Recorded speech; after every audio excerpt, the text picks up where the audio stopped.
Ma passion pour l'automobile, elle commence très très jeune. Ça me vient d'une émotion esthétique que j'ai eue avec 3 voitures ou 3 groupes de voitures. La première, c'est les coccinelles. J'ai toujours trouvé que les coccinelles, ça avait une bonne bouille, c'était très très sympa.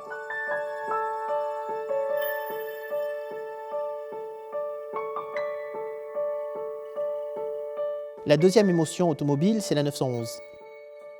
Je suis né en 1971, donc dans les années 80-90, on les voyait sur l'autoroute rouler pleine balle, on se faisait doubler par des 911 et on entendait passer le fiou comme ça.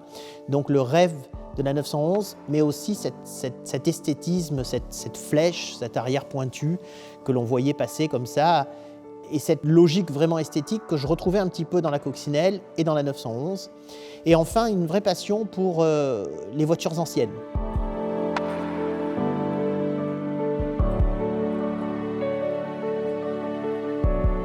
En fait, quelque part, voiture ancienne, 911, coccinelle, il fallait que j'arrive un jour à la 356 et j'y suis arrivé par le film Top Gun.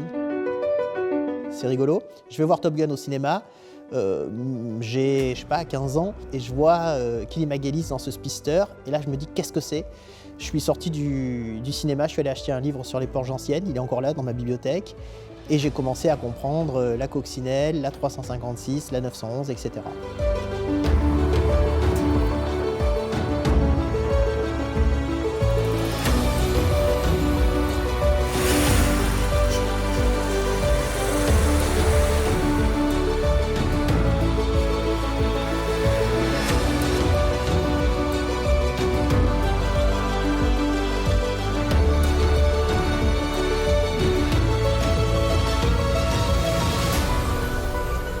Quand je rencontre Hélène à un bal de village, ici, le 13 juillet, en Provence, j'ai une mobilette. Et puis, au milieu du bal, arrive une 911. Et là, je dis à Hélène, je te préviens, si tu sors avec moi, il faut que tu aimes les 911 parce qu'un jour, j'en aurai une.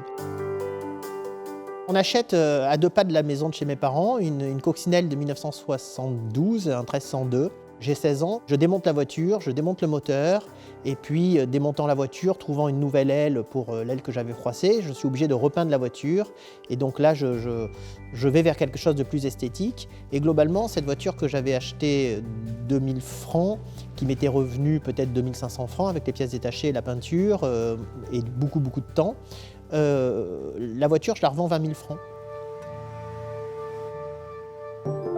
Je rachète 2 autres coccinelles que je revends, puis une coccinelle cabriolet. Et à la fin, je me retrouve à 18 ans avec une 356 coupée et une 911 coupée, ce qui pour moi est l'entrée dans le rêve, quoi. C'est-à-dire que je ne rêve plus, je vis le rêve.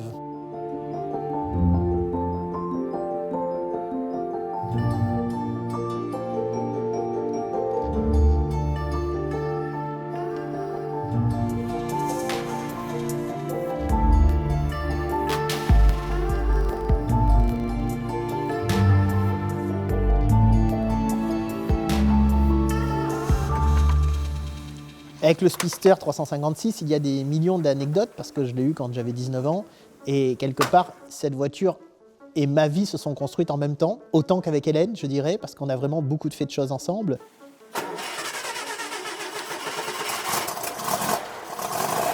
Et donc l'achat, par exemple, c'est rigolo, je suis aux États-Unis, on me dit mais tu veux acheter des sièges pour ta 356, je connais quelqu'un qui en loue pour le cinéma, donc il a plein de 356, donc me voilà parti.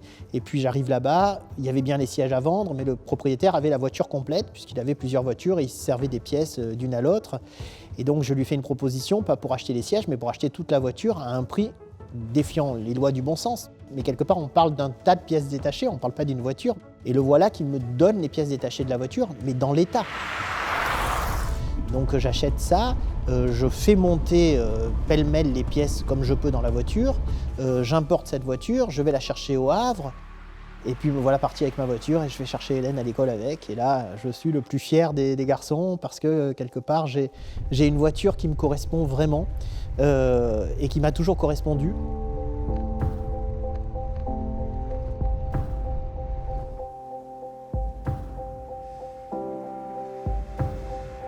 Avec cette voiture, on a tout fait. Les vacances tournaient autour de la voiture.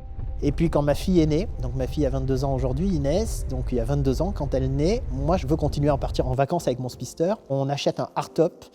Et donc, avec une banquette que me donne mon ami, le fameux ami qui m'aide à réparer la voiture, j'arrive à mettre des ceintures de sécurité, accrocher le siège bébé, la poussette, qui n'étaient pas les poussettes de maintenant, qui c'est les poussettes il y a 22 ans, on l'a sanglée sur le porte-bagages. Et avec ce hardtop, quelque part, on partait en vacances, on allait travailler.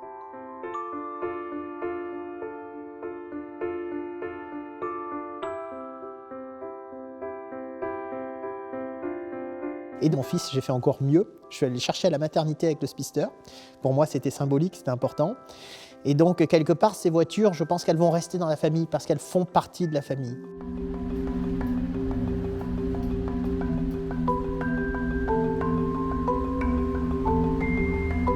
Hélène, elle a vécu avec moi la mobilette, la première voiture à restaurer. Elle a mis les mains dans la mécanique. J'ai des photos qui le prouvent à l'époque. Hélène a beaucoup plus de patience que moi. Donc quand moi, le boulon ne se démonte pas au bout de la 3e fois, j'ai envie de taper sur la carrosserie à coups de clé. Hélène, elle va mettre du dégrippant, revenir 1 heure après, démonter. Donc quelque part, on a fait nos armes ensemble. Hélène conduit aussi bien et aussi vite que moi, toutes les voitures. Parce qu'on l'a fait ensemble, on a appris ensemble, on a conduit nos premières voitures ensemble. Donc elle partage.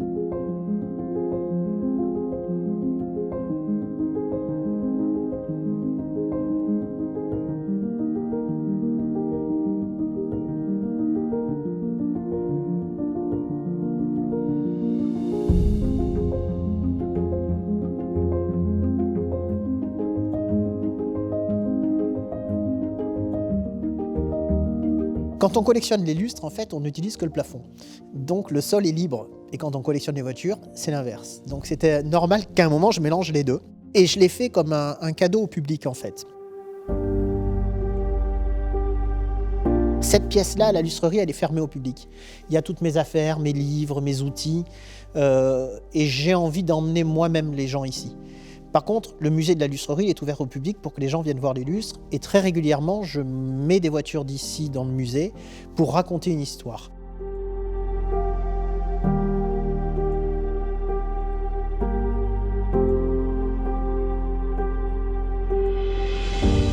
J'ai une collection de lustres d'à peu près 1000 lustres, du 15e siècle à aujourd'hui.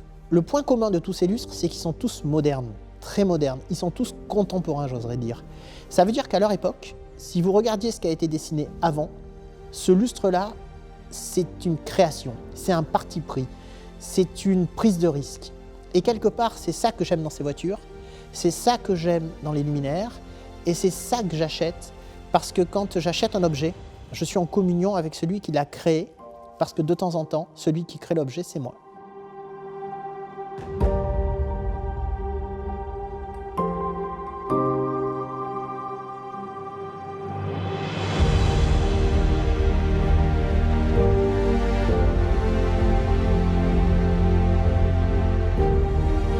Ce très grand lustre que vous avez devant vous, c'est un lustre qui va faire 4-5 mètres de haut, 3,50 m de diamètre, 150 lumières, qui part aujourd'hui pour un palais privé en France, un château, et qui est une prouesse technique à fabriquer. Ça a été une prouesse technique à fabriquer au XVIIIe siècle et c'est une prouesse technique aujourd'hui à refabriquer. Toute l'équipe fait son travail avec passion et dans l'atelier aujourd'hui, vous pouvez voir cette passion parce qu'on réalise des choses complètement folles.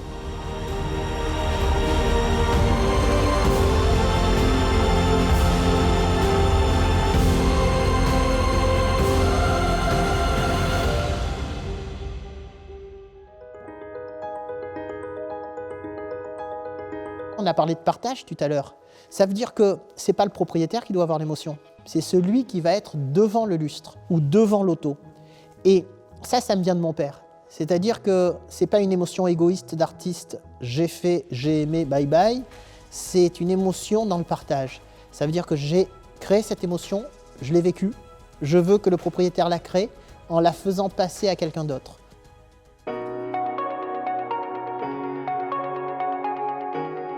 L'émotion, quand on monte à bord d'une voiture, si on ne l'a pas, c'est qu'on n'est pas un vrai collectionneur ou un vrai amateur de voitures. Moi, j'ai l'émotion de l'histoire, de l'authenticité et de la beauté. Le 718 RSK, c'est une carrosserie en aluminium qui a été forgée sur un moule en fait, qui est très très difficile à faire. À l'époque chez Porsche, ils en faisaient maximum 20 par an. C'est quelque chose de complètement fou. C'est excessivement léger, c'est que aérodynamique. On ne peut pas pousser la voiture par la carrosserie, on ne peut pas s'asseoir en posant les pieds sur la carrosserie. Il faut vraiment entrer dans cette cage en métal et c'est très spécifique.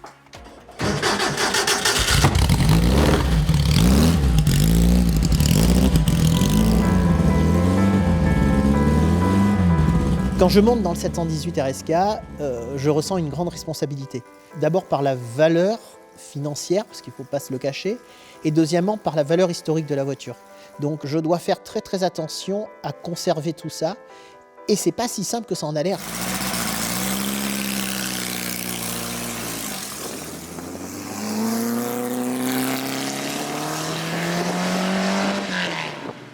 Et puis après, c'est une voiture qui ne pardonne aucune erreur. C'est une voiture qui se pilote, qui ne se conduit pas. Le moteur commence à rouler à partir de 4000 tours. Il monte jusqu'à 10 000 tours. Il n'y a pas de compteur de vitesse.